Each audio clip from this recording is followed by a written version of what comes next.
नमस्कार। आकाशवाणी कटक आंचलिक संवाद पढ़ुछंती सरिता साहू।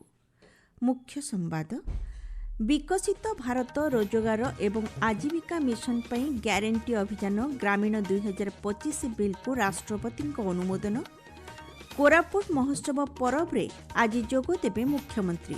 रेलबाई पक्षरु आसंता 26 तारिख लागू हेबो यात्री पई संशोधित भड़ा एवं नयागढ़ डिविजन अंतर्गत कुसंग रेंज रो सातकोशिया अभयारण्य रे आरंभ हैला बाघ गणना। राष्ट्रपति द्रौपदी मुर्मू विकसित भारत रोजगार एवं आजीविका मिशन पई ग्यारंटी अभियान ग्रामीण VBG रामजी बिल 2025 को अनुमोदन करिसेंती। एहा परे VBG रामजी बिल आईन रे परिणत होईछि। पूर्वरु संसदर शीतकालीन अधिवेशन रे एही बिल पारित होइथिला। एही आईन अंतर्गत ग्रामीण परिवार पई प्रति आर्थिक वर्ष रे रोजगार ग्यारंटी 100 दिनरु 125 दिन को वृद्धि करा जायछि। ग्रामीण विकास मंत्रालय पक्षरु कहा जायछि ग्रामीण नियुक्ति नीतिर परिवर्तन रे एहा एक गुरुत्वपूर्ण पदक्षेप। एही आईन सशक्तिकरण अंतर्भुक्तिमूलक अभिवृद्धि विकास पदक्षेपर समन्वय को आगो को बढ़ाइबार प्रयास बोली मंत्रालय पक्षरु कहा जायछि।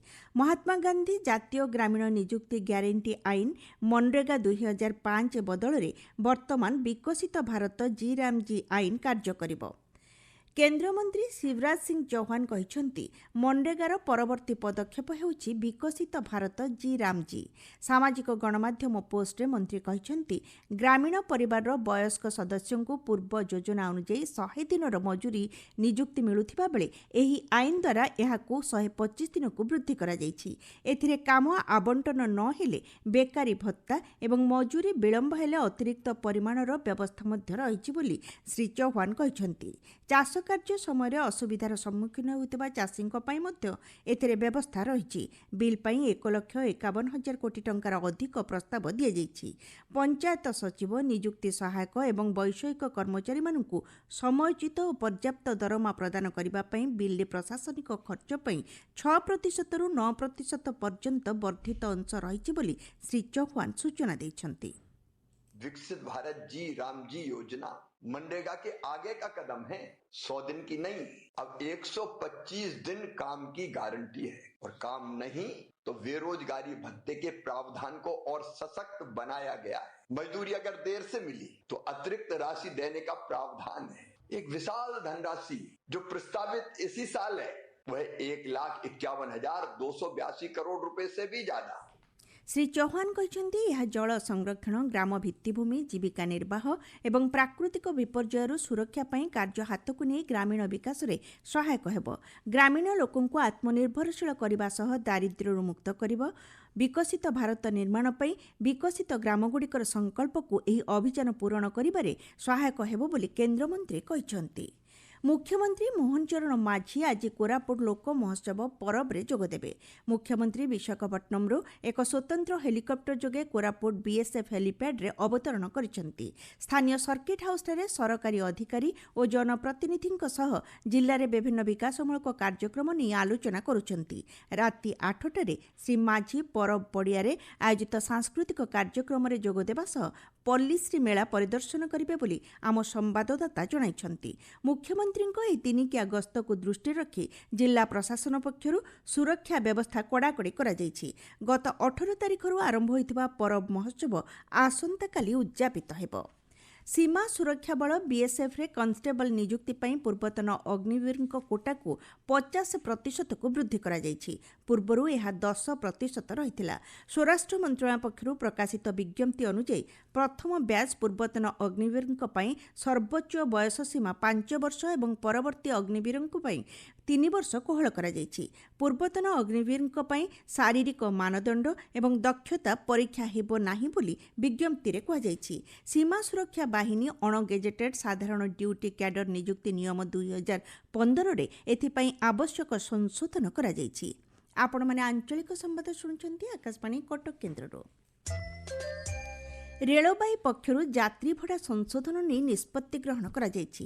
ନୂତନ ଭଡ଼ା ଆସନ୍ତା 26 ତାରିଖରୁ ଲାଗୁ ହେବ। ସାଧାରଣ ଶ୍ରେଣୀରେ 215 କିଲୋମିଟର ପର୍ଯ୍ୟନ୍ତ ଯାତ୍ରା ପାଇଁ ଭଡ଼ାରେ କୌଣସି ବୃଦ୍ଧି କରାଯାଇ ନାହିଁ। ଏହାପରେ କିଲୋମିଟର ପିଛା ଭଡ଼ା 1 ପଇସା ବୃଦ୍ଧି ପାଇବ। ମେଲ୍ ଏବଂ ଦ୍ରୁତଗାମୀ ଟ୍ରେନ୍ର ନନ୍ ଏସି ଶ୍ରେଣୀ ପାଇଁ ଭଡ଼ା କିଲୋମିଟର ପିଛା 2 ପଇସା ବଢ଼ିବ। ଏସି ଶ୍ରେଣୀ ପାଇଁ ପ୍ରତି କିଲୋମିଟର ପିଛା 2 ପଇସା ଭଡ଼ା ବୃଦ୍ଧି କରାଯାଇଛି। ନନ୍ ଏସି ଶ୍ରେଣୀରେ 500 କିଲୋମିଟର ପର୍ଯ୍ୟନ୍ତ ଯାତ୍ରା ପାଇଁ ଯାତ୍ରୀଙ୍କୁ 10 ଟଙ୍କା ଅଧିକ ଦେବାକୁ ପଡ଼ିବ ବୋଲି ରେଳବାଇ ପକ୍ଷରୁ କୁହାଯାଇଛି। ଭଡ଼ା ବୃଦ୍ଧି ଦ୍ୱାରା ପ୍ରାୟ 600 କୋଟି ଟଙ୍କାର ଅତିରିକ୍ତ ରାଜସ୍ୱ ସୃଷ୍ଟି ହେବ। ରେଳ ମନ୍ତ୍ରଣାଳୟ କହିଛି, ଗତ ଦଶନ୍ଧି ମଧ୍ୟରେ ଦେଶରେ ରେଳ ଯୋଗାଯୋଗ ଏବଂ କାର୍ଯ୍ୟ ପରିସର ଯଥେଷ୍ଟ ବୃଦ୍ଧି ପାଇଛି। ଯାତ୍ରୀଙ୍କ ସୁଗମ ଯାତ୍ରା ପାଇଁ ରେଳବାଇ ପକ୍ଷରୁ ବିଭିନ୍ନ ସୁରକ୍ଷାମୂଳକ ପଦକ୍ଷେପ ଗ୍ରହଣ କରାଯାଇଛି। ରେଳ ଯୋଗେ ମାଲ ପରିବହନ କ୍ଷେତ୍ରରେ ଭାରତ ବିଶ୍ୱର ଦ୍ୱିତୀୟ ରାଷ୍ଟ୍ରର ମାନ୍ୟତା ପାଇଛି। ମାନବ ସମ୍ବଳ ଏବଂ ଅନ୍ୟାନ୍ୟ ଖର୍ଚ୍ଚକୁ ଦୃଷ୍ଟିରେ ରଖି ଏହି ଯାତ୍ରୀ ଭଡ଼ା ବୃଦ୍ଧି କରାଯାଇଛି ବୋଲି ମନ୍ତ୍ରଣାଳୟ କହିଛି। ଉଚ୍ଚଶିକ୍ଷା ମନ୍ତ୍ରୀ ସୂର୍ଯ୍ୟବଂଶୀ ସୁରଜ ଭଦ୍ରକ ଜିଲ୍ଲାର ସାଳନ୍ଦୀ ନଦୀ ଉଭୟ ପାର୍ଶ୍ୱର ସୁରକ୍ଷା, ସୌନ୍ଦର୍ଯ୍ୟକରଣ ଓ ଆଡ଼ିବନ୍ଧ ନିର୍ମାଣ ପ୍ରକଳ୍ପର ଭିତ୍ତିପ୍ରସ୍ତର ସ୍ଥାପନ ଆଜି କରିଛନ୍ତି। ଶ୍ରୀ ସୁରଜ କହିଛନ୍ତି, ସାଳନ୍ଦୀ ନଦୀ ଆଞ୍ଚଳିକ ଲୋକଙ୍କ ଜୀବନ ଓ ଜୀବିକା ସହ ଗଭୀର ଭାବେ ଜଡ଼ିତ। ଆଡ଼ିବନ୍ଧ ପ୍ରକଳ୍ପ କାର୍ଯ୍ୟକାରୀ ହେଲେ ନଦୀ ତଟବର୍ତ୍ତୀ ଅଞ୍ଚଳ ସୁରକ୍ଷିତ ରଖାଯାଇପାରିବ। କାର୍ଯ୍ୟକ୍ରମରେ ଭଦ୍ରକ ବିଧାୟକ ସୀତାଂଶୁ ଶେଖର ମହାପାତ୍ର ଉପସ୍ଥିତ ଥିଲେ। ରାଜସ୍ୱ ବିପର୍ଯ୍ୟୟ ପରିଚାଳନା ମନ୍ତ୍ରୀ ସୁରେଶ ପୂଜାରୀ ଝାରସୁଗୁଡ଼ା ବ୍ରଜରାଜନଗର ପୌରାଞ୍ଚଳର ଓପିଏମ୍ ସରକାରୀ ଉଚ୍ଚ ବିଦ୍ୟାଳୟ ପରିସରରେ ଆୟୋଜିତ ଜିଲ୍ଲାସ୍ତରୀୟ ବାଲ ବୈଜ୍ଞାନିକ ପ୍ରଦର୍ଶନୀରେ ଯୋଗ ଦେଇଛନ୍ତି। ଶ୍ରୀ ପୂଜାରୀ କହିଛନ୍ତି, ଛାତ୍ରଛାତ୍ରୀଙ୍କ ମଧ୍ୟରେ ନବଚିନ୍ତନ, ସୃଜନଶୀଳତା ଓ ବୈଜ୍ଞାନିକ ମନୋଭାବ ସୃଷ୍ଟି କରିବାରେ ଏଭଳି ପ୍ରଦର୍ଶନୀ ଗୁରୁତ୍ୱ ବହନ କରେ। ପ୍ରଦର୍ଶନୀରେ ପରିବହନ ମନ୍ତ୍ରୀ ବିଭୂତିଭୂଷଣ ଜେନା ଯୋଗଦେଇ ବିଭିନ୍ନ ବୈଜ୍ଞାନିକ ମଡେଲ ପରିଦର୍ଶନ କରିବା ସହିତ ଛାତ୍ରଛାତ୍ରୀଙ୍କ ପ୍ରତିଭାକୁ ପ୍ରଶଂସା କରିଥିଲେ। ରାୟଗଡ଼ା ଜିଲ୍ଲାସ୍ତରୀୟ ବାଲ ବୈଜ୍ଞାନିକ ପ୍ରଦର୍ଶନୀ ଓ ବିଜ୍ଞାନ ମେଳା ସ୍ଥାନୀୟ ସରକାରୀ ବାଳିକା ଉଚ୍ଚ ବିଦ୍ୟାଳୟ ପରିସରରେ ଅନୁଷ୍ଠିତ ହୋଇଯାଇଛି। ରାଷ୍ଟ୍ରୀୟ ଆବିଷ୍କାର ଅଭିଯାନ ତରଫରୁ 11ଟି ବ୍ଲକରୁ 66ଟି ପ୍ରକଳ୍ପ ଏବଂ ଜିଲ୍ଲାର 70ଟି ବିଦ୍ୟାଳୟରୁ 143ଟି ବିଜ୍ଞାନ ପ୍ରକଳ୍ପ ଏଥିରେ ପ୍ରଦର୍ଶିତ ହୋଇଥିଲା। ମହାନଦୀ ବନ୍ୟପ୍ରାଣୀ ବନାଞ୍ଚଳ ନୟାଗଡ଼ ଡିଭିଜନ ଅନ୍ତର୍ଗତ ବୌଦ୍ଧ ଜିଲ୍ଲା କୁସଙ୍ଗ ରେଞ୍ଜର ସାତକୋଶିଆ ବ୍ୟାଘ୍ର ଅଭୟାରଣ୍ୟରେ ଆଜିଠାରୁ ବାଘ ଗଣନା ଆରମ୍ଭ ହୋଇଛି। ରେଞ୍ଜ ଅଧୀନରେ ଥିବା କୁସଙ୍ଗ, କୁମାରୀ, ମାରଡ଼ା, ପଦ୍ମତୋଳା, ଶ୍ରୀପାଜୁ, ଅତଲସରା, ଶୀତଲପାଣି, ସୁନାଖଣିଆ, ହିଞ୍ଜଳ, ନନ୍ଦାଗାଡୁ ଓ ନୂଆପଡ଼ା ଆଦି ଅଞ୍ଚଳରେ ବାଘ ଗଣନା କରାଯାଉଛି। ଏହି ରେଞ୍ଜକୁ 11ଟି ବିଟ୍ରେ ଭାଗ କରାଯାଇଛି। ବିଟ୍ ପିଛା 3 ଜଣ ଲେଖାଏଁ ବାଘ ଗଣନାରେ ନିୟୋଜିତ ଅଛନ୍ତି। ନଦୀ, ପଠା, ନାଳ ଓ ଘଞ୍ଚ ଜଙ୍ଗଲରେ କ୍ୟାମେରା ଓ ପ୍ରତ୍ୟକ୍ଷ ଭାବେ ବାଘର ପାଦ ଚିହ୍ନ, ରାମ୍ପୁଡ଼ା ଓ ମଳ ନମୁନା ସଂଗ୍ରହ କରାଯାଉଛି। ରେଳବାଇ କର୍ମଚାରୀ ଓ ସାଧାରଣ ଲୋକଙ୍କ ମଧ୍ୟରେ ଶାରୀରିକ ସୁସ୍ଥତା, ସୁସ୍ଥ ଜୀବନଶୈଳୀ ଏବଂ ପରିବେଶ ସଚେତନତା ଉଦ୍ଦେଶ୍ୟରେ ଆଜି ପୂର୍ବତଟ ରେଳପଥ କ୍ରୀଡ଼ା ସଂଘ ଇ-କୋର୍ସା ପକ୍ଷରୁ ସଣ୍ଡେ ଅନ୍ ସାଇକେଲ ଆୟୋଜିତ ହୋଇଯାଇଛି। ପୂର୍ବତଟ ରେଳପଥ କ୍ରୀଡ଼ା ସଂଘ ଖୋର୍ଦ୍ଧା ରୋଡ୍ ରେଳମଣ୍ଡଳ ଦ୍ୱାରା ସାଇକ୍ଲୋଥନ୍ 2025ର ଆୟୋଜନ କରାଯାଇଥିଲା।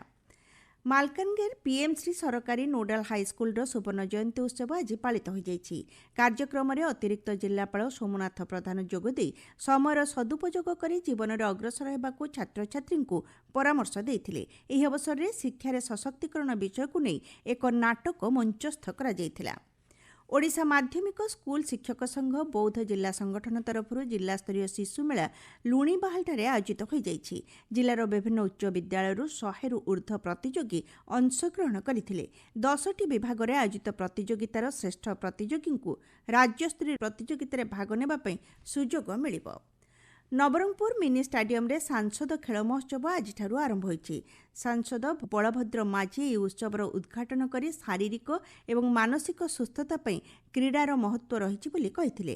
ଆସନ୍ତା 5 ଦିନ ଧରି ଏହି ମହୋତ୍ସବ ଅନୁଷ୍ଠିତ ହେବ। ରାଜ୍ୟରେ ଶୀତଲହରୀ ଜାରି ରହିଛି।